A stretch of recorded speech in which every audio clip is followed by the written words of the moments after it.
गतकाली पुणी थे शुभिला आरसीबी तथा रॉयल चैलेंजर्स बैंगलोर विकटाल हुंकार आउ भयंकर बड़रा पत्र परी थरहर है गुजरात टाइटन्स तापरे फाफ डु प्लेसिस ब्याट्र गर्जन में हतचंबित होई मैदान छाड़िले शुभमन गिल।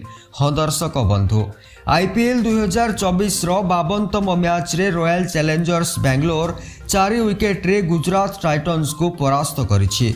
एही मैच रे प्रथमे बैटिंग करी 147 रन करिथिला गुजरात टाइटन्स। यार जवाब रे आरसीबी 13.4 ओवर रे 6 विकेट सराई विजय लक्ष्य हासिल करि नैथिला। 11टी मैच रु चतुर्थ विजय सह वर्तमान पॉइंट्स टेबुल रो 10म स्थान रु 7म पाहुच को लंफ प्रदान करिछि बेंगलोर।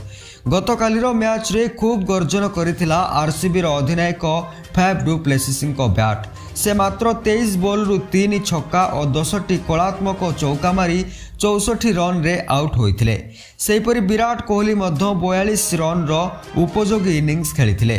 एमिति लागुथिला जेमिति आरसीबी 10 ओवर रे विजय लक्ष्य हासिल करिनेबो, किंतु डु प्लेसिस आउट हेबा परे गोटिए विकेट नहीं मैच रे किछि समय पई रोमांच भरी देइथिले गुजरात रो बॉलर्स। किंतु सबु थर भली एथर मध्य चमत्कार खेलिथिले भेटेरान दिनेश कार्तिक। से अपराजित 21 रन करी आरसीबी को जिताई देइथिले। सेपटे गुजरात पक्षरु जोशुआ लिटिल 4टी विकेट नैथिला बेले नूर अहमद 2टी विकेट नैथिले। गतकाली मैच रे शुभमन गिल को नेतृत्वाधीन गुजरात टाइटन्स खराब प्रदर्शन करी 19.3 ओवर रे समस्त विकेट सराई मात्र 147 रन करिथिला। दल पक्षरु अधिनायक शुभमन गिल 2 रन करी आउट होइथिले। सेबली रिद्धिमान शाह 1 रन एवं साई सुदर्शन 6 रन करी पाभिलियन फेरिथिले। आरसीबी पक्षरु मोहम्मद सिराज, यश दयाल एवं विजय कुमार बैसाख 2टी लेखाएं विकेट्स नैथिले।